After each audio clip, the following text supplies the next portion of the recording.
Hello, my wonderful viewers, and welcome to another episode of Betty Adams Overanalyzes. Today we are going to take a flying leap out of our usual path of contentment and into a whole new series. Today we are going to look at the new series on Netflix, Glitch Techs. This is another one of those wonderful blends of Western animation and Japanese anime that was sort of codified in the release of Big Hero 6.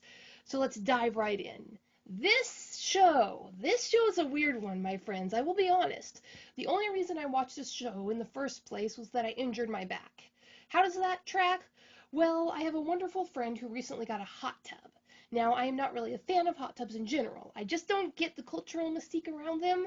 There is nothing to do in a hot tub by yourself. I mean, if it's me and my girls, we can talk, and in that case, I can see it as more of a fun, relaxing thing to do while talking than just sitting on the couch.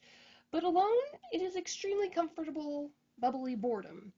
You can always listen to a podcast or something, but the sound of the heater and the jets easily drowns out the speakers on my smartphone, and I am leery of dousing my headphones again, and I don't care how small the danger is, I am not hardwiring myself to any electronic device while submersed in salt water.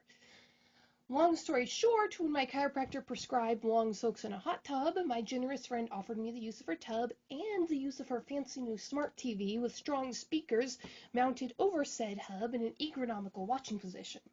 So to fight the boredom and keep my brain numb while my muscles relaxed, I tuned into Netflix and into what I thought would be a nice simple kids show about video games. I was slowly and cunningly relieved of that idea. This show may be made out of bright colors and subtle geek in-jokes, the characters might be perky children's show heroes, the world might be fantastic, there might be plucky animal sidekicks. However, there is something to this show, something real, something dark, something that tickles at the back of my brain as if a resident of Zion is about to pull the spikes of the Matrix from my pleasant and hazy grasp of reality. The show was so many levels.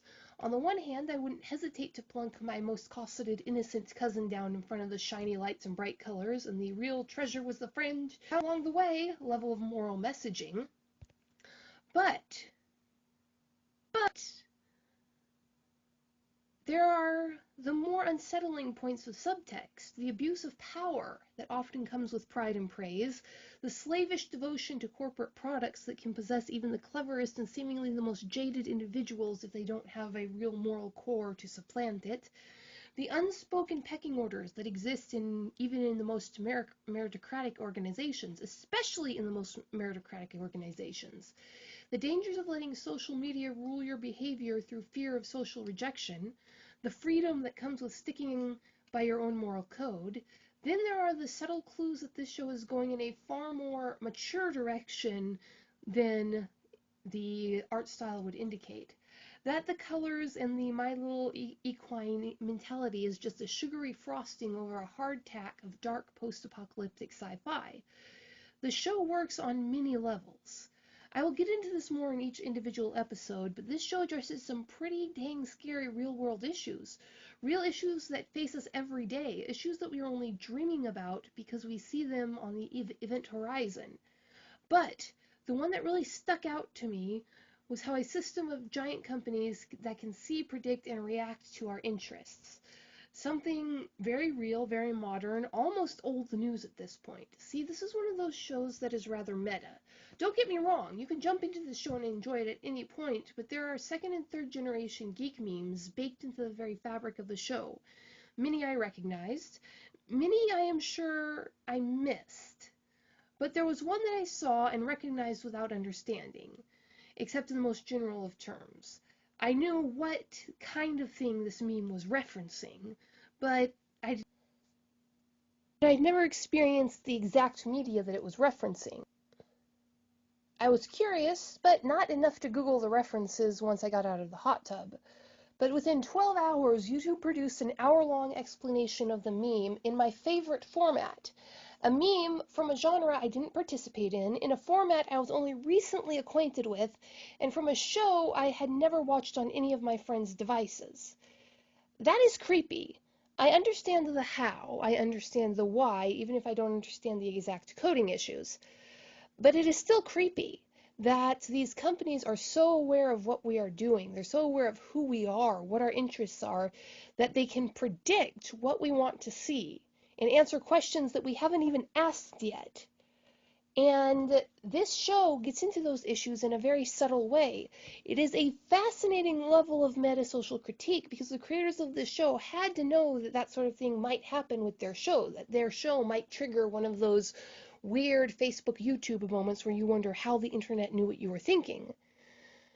And I am reasonably sure that is exactly what this show intended to do, if not with this particular item, then with the other references in the show. On a more fun note, the characters are well developed while sticking to the geek tropes of our era. The creators are playing up the Dilbert aspect of their marketing, playing to an underserved demographic, in this case, a sort of mishmash of government employees and big box store employees. If you've ever worked in either of those environments, you understand the trials these poor kids go through. And you really like the main characters. Even the main antagonist, called him the jerk of the series, is sympathetic on some level.